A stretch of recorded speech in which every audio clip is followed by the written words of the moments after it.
You going to mug me? Am I going to mug you? Is that gorgeous or what, eh? And I believe I can run a decent marathon. Download Veely now.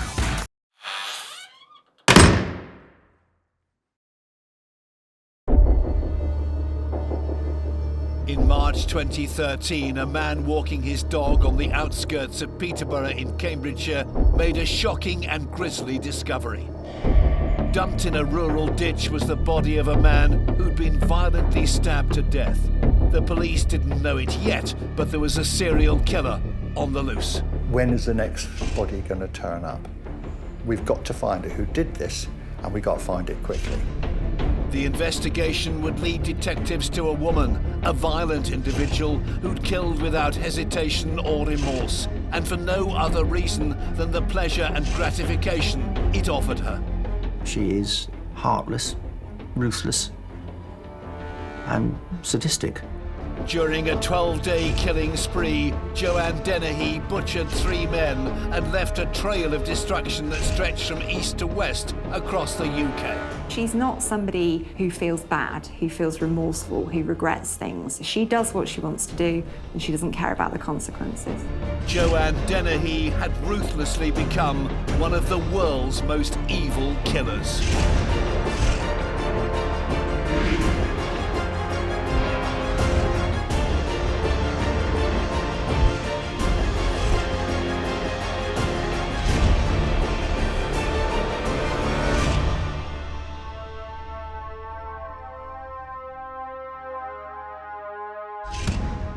In April 2013, police in Hereford arrested a runaway fugitive and her besotted accomplice. In a killing spree that lasted almost 2 weeks, 31-year-old Joanne Dennehy had murdered 3 men and stabbed 2 others in broad daylight, leaving them for dead. One of the most dangerous women in criminal history, she's now locked away in prison and will remain there for the rest of her life. The fact that she'll never see daylight again in the outside world is of huge comfort for the family. For Joanne Dennehy, it's absolutely the right thing that she won't come out of prison. Joanne Dennehy's crimes were incomprehensible to the British public. At the time of her imprisonment, author and journalist Christopher Berry Dee took a special interest in the case. I wanted to really try to get inside how the police were working and how rapidly they caught this very dangerous woman. The strong curiosity he had for Dennehy's crimes caught the attention of the murderer herself, and very soon Christopher was in written correspondence with the killer behind bars. Her letters, beautifully written, very eloquent, very good grammar, certainly on a par with somebody of a good education behind them. And we developed this relationship where I was trying to get inside her head, but at the same time, she, being the arch manipulator, was trying to get inside my head. His attention peaked, and Christopher eventually went to visit Dennehy at Bronzefield Prison in 2015. She looked into my eyes and she said to me, "Christopher, killing you would be good for me." And it was an ice-cold stare, I can tell you. So, yes, she would have killed me in a heartbeat if she'd had a chance. The story of this cold-blooded killer begins over 35 years ago in the picturesque city of St Albans in Hertfordshire. Joanne Dennehy was born in 1982 and began life in a loving and secure family home. Very few could have predicted this bright and intelligent young girl would turn into a sadistic monster with a taste for violence. By all accounts, she was starting off in life with what we might say is a perfect foundational upbringing. Joanne Dennehy appears to come from quite a normal family. She had a relatively uneventful childhood. She's one of 2 siblings. Her mother worked in a supermarket. Her father worked as a security guard and for a telecommunications company. And from the outside, they appear to be a normal family. She had a sister to which she was very close. They had even developed a secret language. She played netball for the school. She was a very normal, quite bright schoolgirl. But Dennehy's idyllic childhood was curtailed as she entered her teens. She started to experiment with drugs, she started not going to school, and she linked up with a man called John Trina. Parents, they were at their wits' end. They didn't know what to do. They tried to keep her locked up or bring her home from school. The teachers tried to reprimand her. And the more they tried to control Jo, it was Jo saying, "Stuff you." And it was literally like throwing petrol on a fire. Dennehy and Trina ran away together, embarking on a turbulent relationship. Despite Dennehy's violent outbursts, the couple had 2 children together and eventually settled in Cambridgeshire. I think quite a lot is made of the fact that Joanne Dennehy misused alcohol and drugs, but I think she's well aware of the fact that this is going to be discussed, and she knows that these offer quite a convenient excuse for her behaviour. And alcohol and drugs and other substances can disinhibit, but that's assuming that people have got those moral standards to begin with, and Joanne Dennehy didn't have them in the first place. A very disturbed woman. She had done a lot of self-harm, of cutting herself and so on. So there were a number of danger signs that this was somebody who was not attuned to society. As time went on, Dennehy's erratic behaviour intensified. She'd cheat on Trina and leave him and their 2 children for sporadic periods of time. Her drinking worsened and she reportedly began to carry a knife hidden in her boot. I think she's somebody who perhaps has always enjoyed hurting other people. It's almost like she's this crazy scientist and the world is her experiment. Finally, in 2009, Trina took the children and fled from Dennehy, afraid of what she might do next. The company that she was keeping as well, she was surrounded by people who were similarly disconnected. So I think when there was no check or filter or break on her behaviour, she was only going to get worse. Dennehy had become no stranger to the local police. She'd been in and out of prison for drug offences and was also given a 12-month community order for being in control of a dangerous dog. In February 2012, Dennehy spent 3 days on the psychiatric unit at Peterborough City Hospital, where she was diagnosed with a series of disorders. She has had various diagnoses attached to her: antisocial personality disorder, psychopathic personality disorder.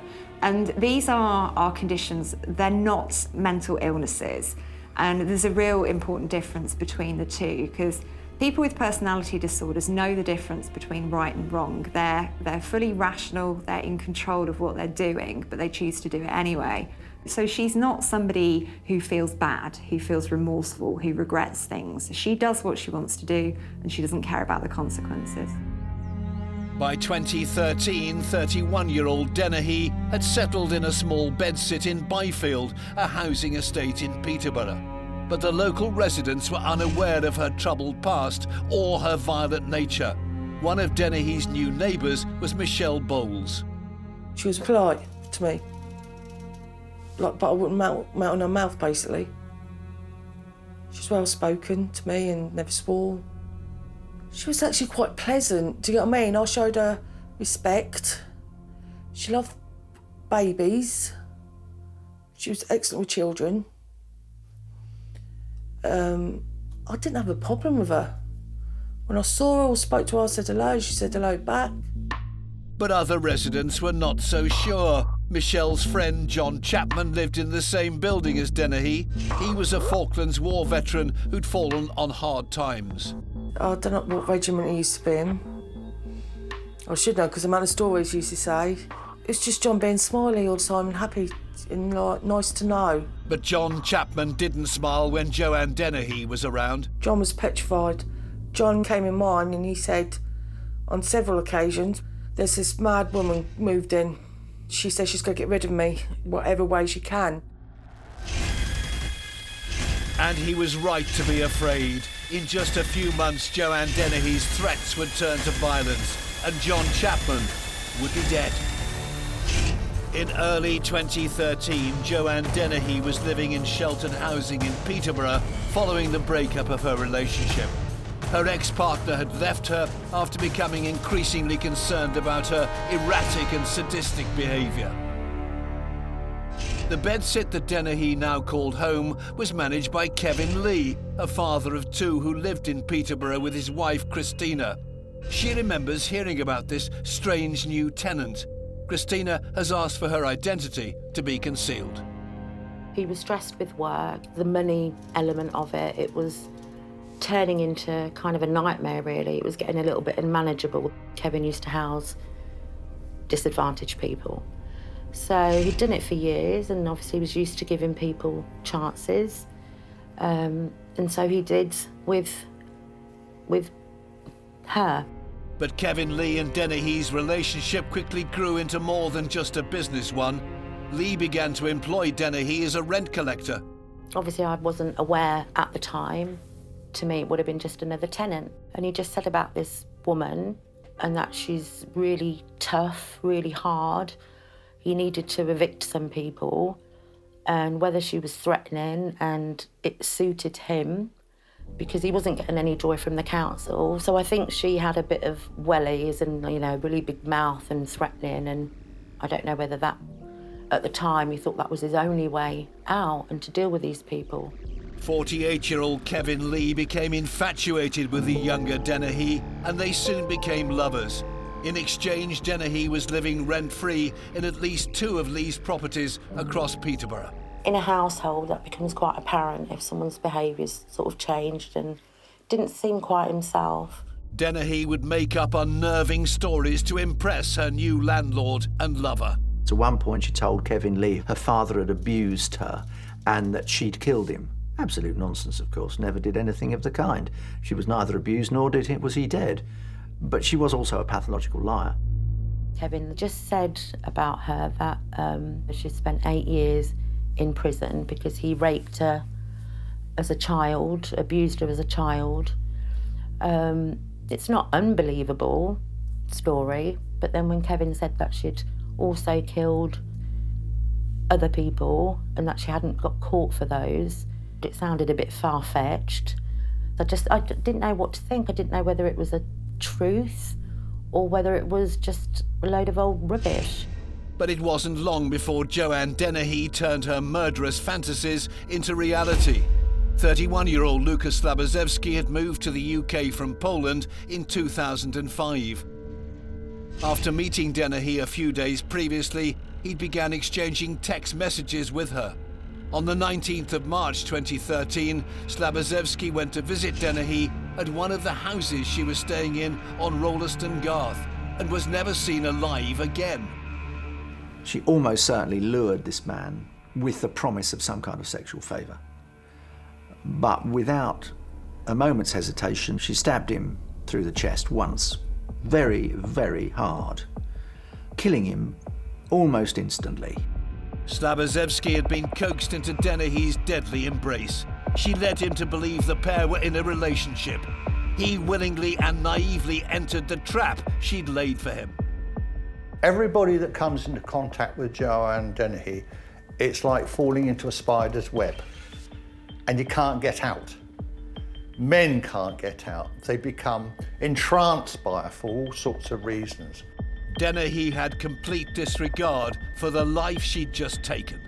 Dennehy puts this poor Polish man's body in a wheelie bin and then shows it to a 14-year-old. And so look how clever I am. I've killed this man in the wheelie bin. But it was only a temporary solution. Dennehy knew she couldn't keep Slabozevsky's body in a bin. She had to dispose of it quickly, but she needed help. She called upon one of her friends, 47-year-old Gary Stretch, who was more than willing to assist.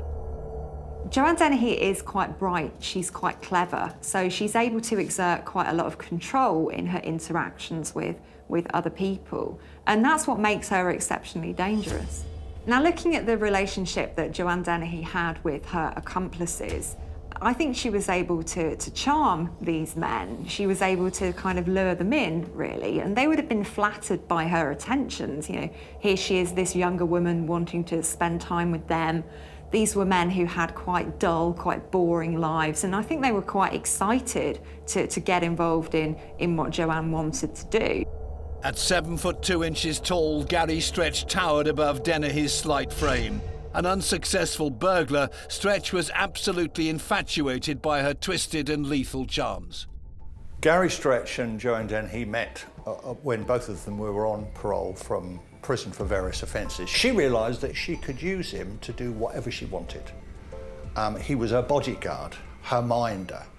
And that's how they formed this team, which became so overpowering for Stretch that he would do anything for her. I don't think Joanne Dennehy had any emotional feelings towards her accomplices whatsoever. They were useful to her at the time, and she just cast them aside when she was finished with them. With the help of Stretch, Dennehy dumped Lukas Slabozewski's body in a ditch in rural Thorney Dyke, just 10 miles east of Peterborough city centre. Unable to control herself, her confidence rising and her desire for violence building, in just over a week, Dennehy would strike once more. She turned her attention towards her fellow Byfield resident, 56-year-old Falklands War veteran John Chapman, who reportedly had walked in on Dennehy while she was in the shared bathroom of their bedsit. Every time he spoke about her, he was with fear, like this, in his tone of voice. And we thought, it's just John, just leave it. If she starts, here's our phone numbers, ring us and we'll come round, just, you know, help you and get you in here with us. He went, thanks. And that was the last time we saw John. On March the 29th, 2013, Dennehy attacked the helpless John Chapman. John Chapman was an inoffensive, kindly man who may have been asleep or in an alcoholic stupor when Dennehy killed him. But she did so by stabbing him once in the neck, severing his carotid artery, and then 5 times in the chest with such force that one wound broke the breastbone. It also punctured his heart. It's a frenzy that is quite difficult to comprehend, but evidence of what the behavioural scientists now call escalation. First victim, 1 stab wound. Second victim, 6 stab wounds. It was heartbreaking. See, a poor defenceless man killed. And to know what she'd done to him, how she killed him, it was just heartbreaking for us all. Dennehy was developing her confidence and her crimes were becoming more and more brutal with each move. Now, where Joanne Dennehy is so bad is that this woman actually used a knife to attack a grown, strong man. Is very up close and personal. It's not at a point of a gun, which is not quite such a personal thing. It's not by bludgeoning. It's not by strangulation. By nature, a woman is not often strong enough to strangle a strong man. But this is a young woman using a knife to repeatedly stab somebody, and for that reason alone, makes her a hands-on, bloodlusting killer. I can't describe how evil this woman is. I really can't. She's the worst I've ever met. It's always been said the woman's method of killing is usually poisoning. It can sometimes be other things, but knives, no. It's a very male killing method.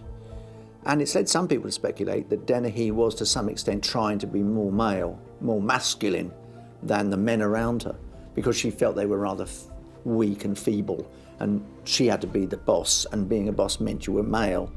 But Dennehy was offsetting one role with another, that of a femme fatale, charming and enticing men into her life before switching character in an instant with deadly results.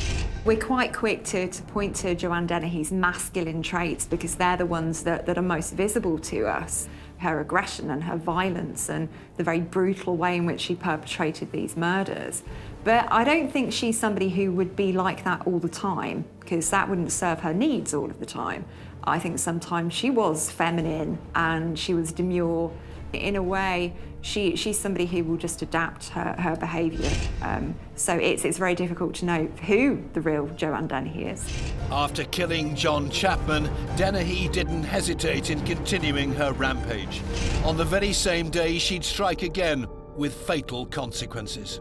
Later that day, she lures her boss and her lover and the bed-sitting house's owner, Kevin Lee, to the house. But this time, Dennehy wasn't in the mood for love. She was searching for another victim to try and quench her murderous desires. March the 29th would be the last time that Kevin Lee was seen alive. Joanne Dennehy was in the middle of a murderous rampage. Having taken the life of 31-year-old Polish man Lukas 10 days earlier, Dennehy had just killed 56-year-old John Chapman and had a third victim in her sights, her landlord, Kevin Lee. The pair had been having a secret affair. Kevin's wife, Christina, was the first to notice something was awry when he didn't arrive home on that March evening. He was very much like a come home from work, tea on the table, pyjamas on. He was quite sort of traditional and old-fashioned in that sense. I tried to ring him and his phone wasn't on, which was odd in itself. He'd never have his phone switched off because that was his livelihood, that was his business. And I knew it had charge. Kevin had felt threatened by Dennehy days before, but he'd wrongly assumed it was just bravado.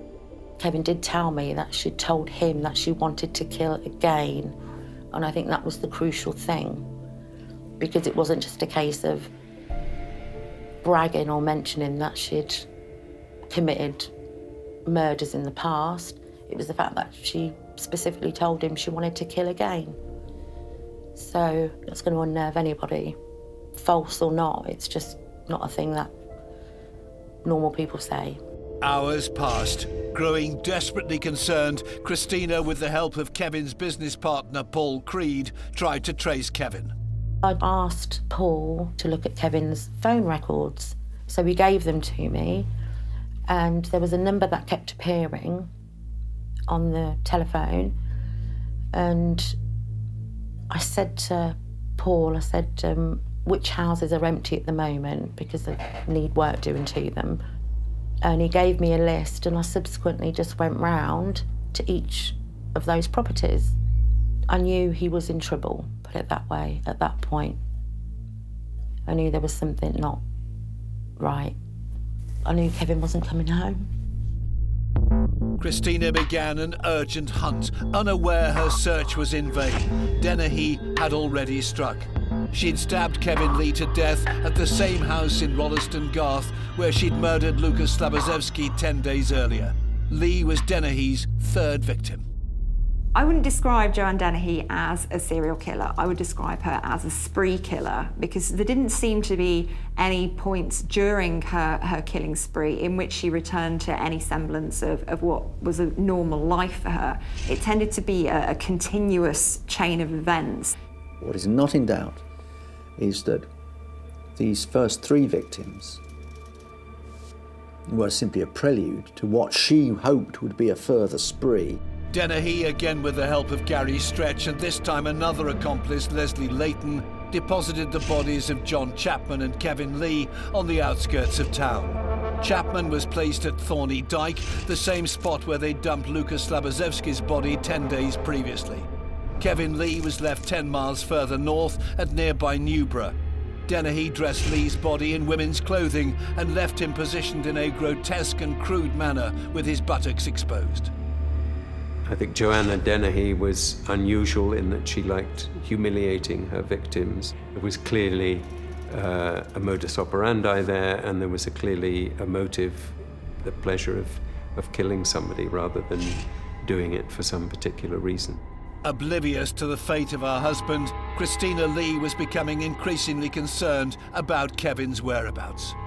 I rang the police, then I went back with Paul Creed to one specific house because I noticed that the light wasn't on, and then it was on when we went back later. So I thought there's obviously somebody at the house, and I just said to the police, I'm really worried, expressed my concerns and gave them permission to break into the house, which they did. Inside the house on Rolleston Garth, there were no obvious signs of trouble, but the police immediately sensed that something was wrong. They said that they could smell, there was a really strong smell of bleach, and they could see some blood on the floor, and, I just knew. And Christina wouldn't have to wait long for news of her husband. The following day, March the 30th, 2013, police were called to an area of farmland in Newborough by a dog walker who'd made an horrific discovery. You see it on TV all the time, the dreaded knock at the door. And then two detectives came And obviously he'd not been identified at that point, but they just said that they'd found a body, which, you know, I was expecting to hear that.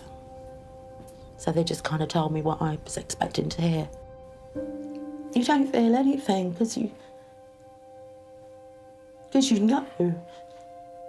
And it's a feeling that you've never felt.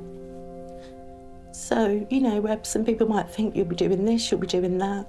I don't know, it's just kind of a blur, really. You're just alive. I think that's, but not alive, you're just existing. For police, a very serious picture was beginning to emerge of a killer on the run with an unstoppable determination for destruction. When is the next body going to turn up? We've got to find out who did this, and we've got to find them quickly. Detectives soon discovered Kevin Lee's burnt-out car. Christina had provided them with Dennehy's phone number, and by using it, they were able to form a crucial link. They must have been trying to call it too, and using their systems or whatever, must have tracked it down through GPS that the location of Kevin's burnt-out car was where this mobile had been. So it was quite obvious that she'd been there.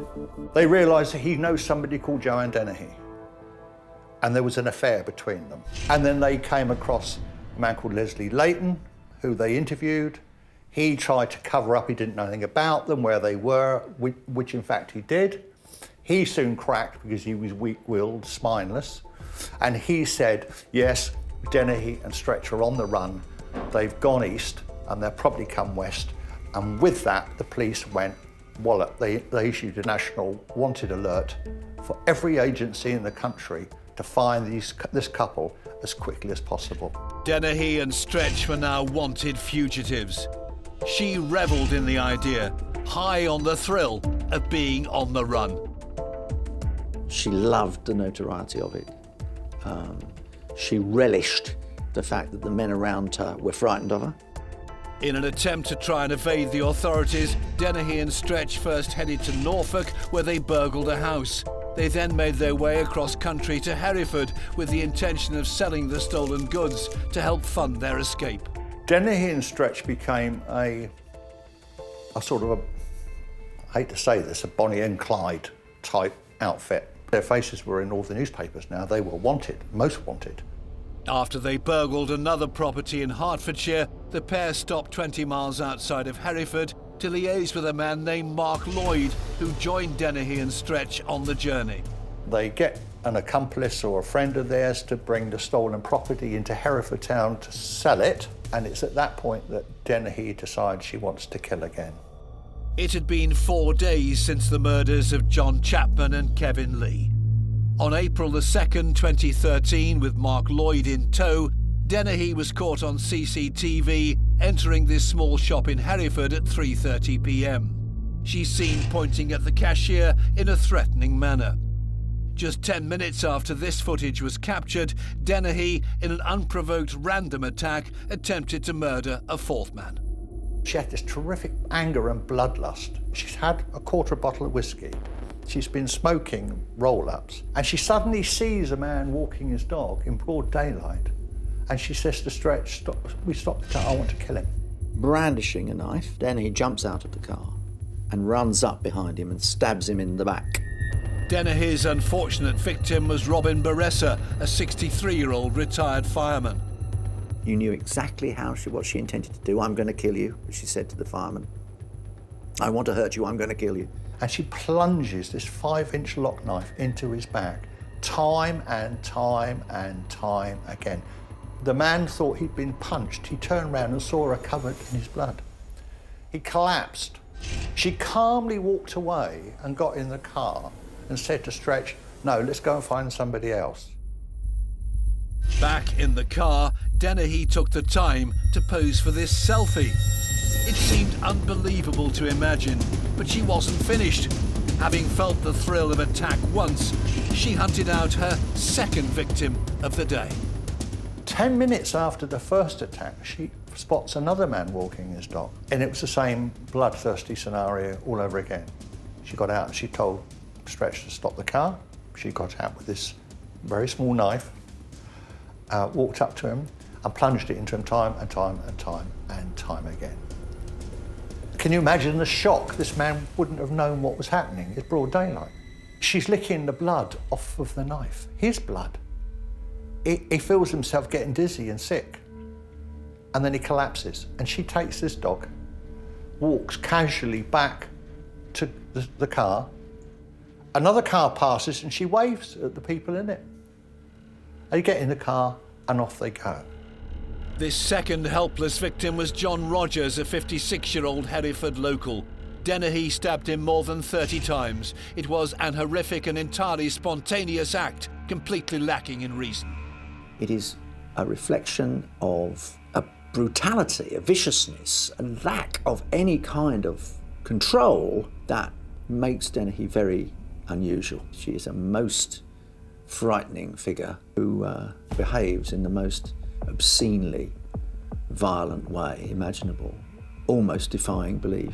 When we look at the two attempted murders, towards the end of her spree, this is something altogether different. These are strangers, these are men that she doesn't know. So I think what was happening here was that she was upping the ante, she was getting bored. You find that psychopaths tend to have a proneness to boredom and a need for stimulation, so she was even applying that to her murders. Remarkably, both men survived these attacks. Although their injuries were life-threatening, they were still able to give the police descriptions of Dennehy and the instantly recognisable star tattoo on her cheek. By now, the police sirens are going all round and blue lights are going all round Herefordshire. They're panicking. It's like somebody's kicked over a wasp nest. The local police had been alerted to her spree and were about to put an end to her bloodshed. They cornered Dennehy and Stretch on Newton Close in Hereford. Two officers turn up and they spot this car with Dennehy in it, talking to the dog on the back seat, while Gary Stretch is trying to negotiate stolen property at the front door of one of his associates' house. They arrest Dennehy on the spot. Gary Stretch and one of his friends do what they call in police parlance a runner. They jump in another car and speed off. Something like a car chase goes on for about 20 miles. And then Stretch decides to get out and run for it. Now, Mr. Stretch is not built for speed. And of course, he's very unfit and he's stopped. And he turned around to the police officer and said, you've arrested me. Joe and I would have been the next Bonnie and Clyde. Footage of Dennehy in custody at Hereford Police Station just 40 minutes after stabbing two men and leaving them for dead showed her laughing and joking with the arresting officers. One mark for attempted murder and murder. Attempted murder and murder, is nothing. So going down for Sunday Rose. Excuse me. Joanne Dennehy is like a chameleon. She's become a very accomplished actor, so she will play to whatever audience is in front of her. She can be charming and sound very educated and literate, and at the same time, to another audience, she could sound quite rough and quite downbeat. So she's really honed these skills of responding to the people that are around her. The following day, April 3rd, 2013, the bodies of Dennehy's other two victims were discovered just outside of Peterborough. In a ditch on farmland at Thorney Dyke, investigators found 31-year-old Lukas and 56-year-old John Chapman, a close friend of Michelle Bowles. We wasn't concerned till we actually noticed he was missing. No one had seen him at all. And next thing we knew, the forensics were around the back of the house. We were praying outside, thinking, please don't let it be John, let him live. If we had known what he meant and what she was going to do at the time, we would have got John out of that house and let him live with us. But how were we supposed to know she was a serial killer? To take John's life, Lucas's life and Kevin's life. Why? Joanne Dennehy's pre-trial hearing was set for the 18th of November. It's very difficult to understand quite how far the road is from a nice suburban upbringing to a ditch in Peterborough where you're dumping the bodies of men you've stabbed to death. It's an extraordinarily long road, a very dangerous one and a very destructive one, but she certainly travelled it and took some pleasure in the travelling.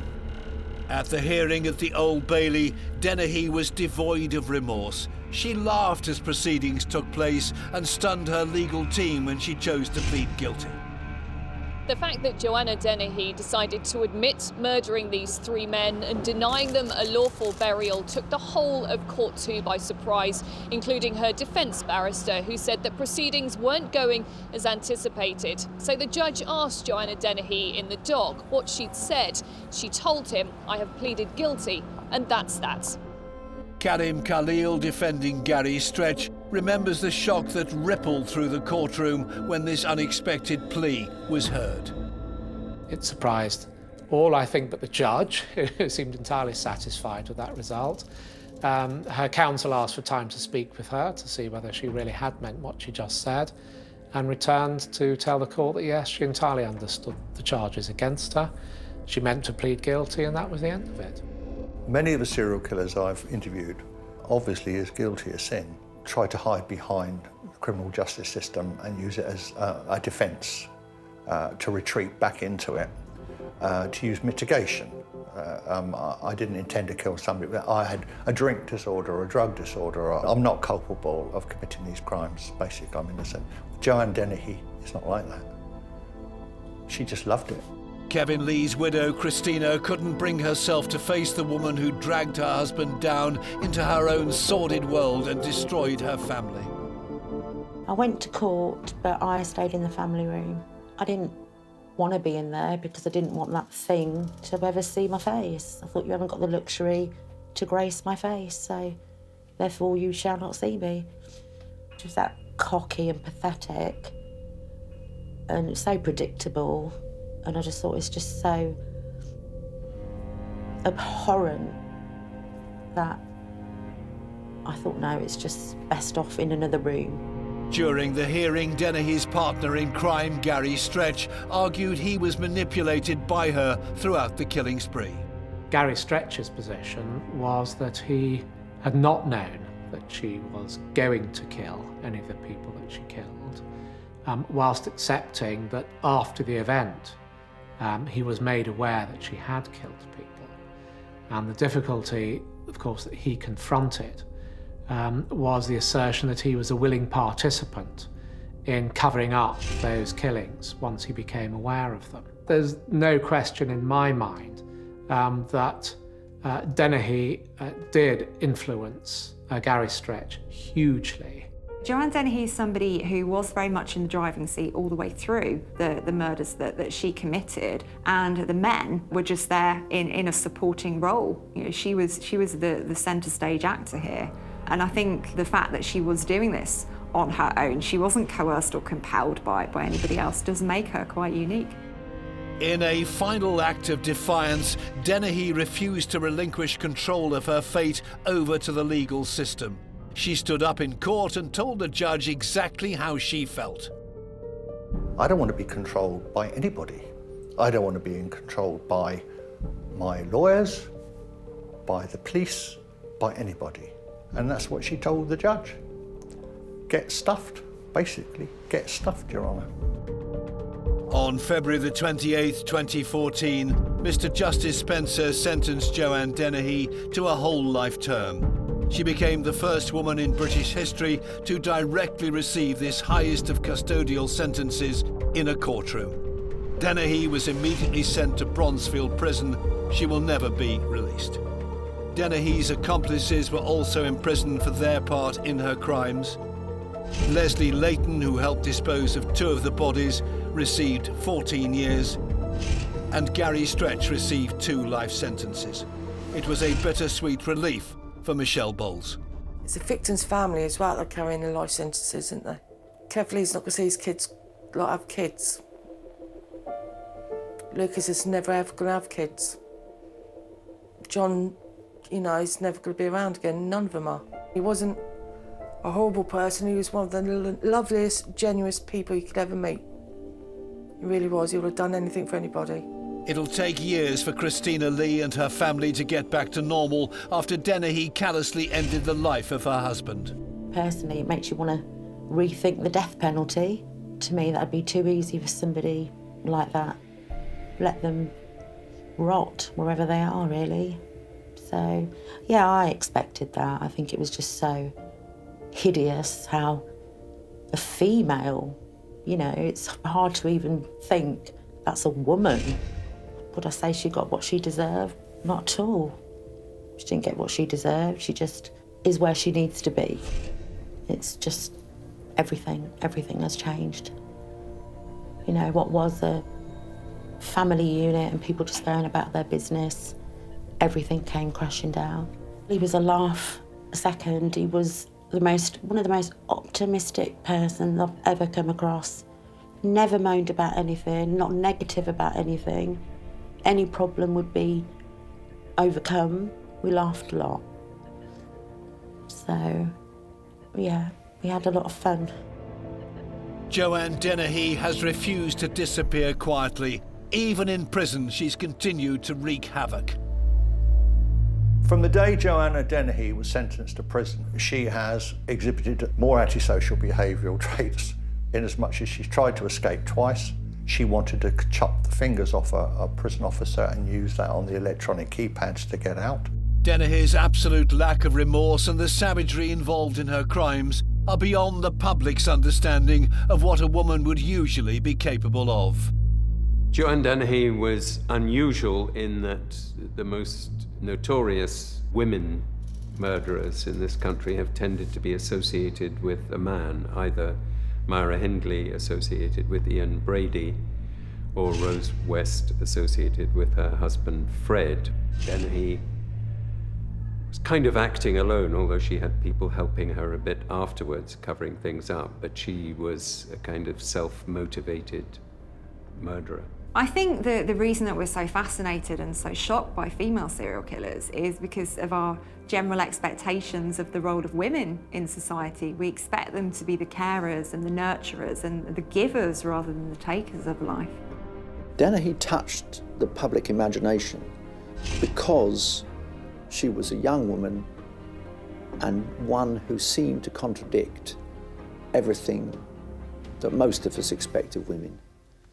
And to do so in such a cavalier and violent way that she set herself apart from the female population.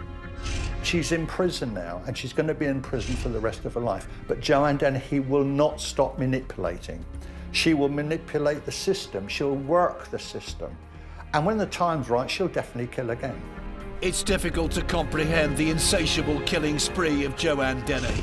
With a lust for blood and a twisted lack of morals, she manipulated others along her way as she murdered 3 men and brutally attempted to kill 2 strangers in broad daylight.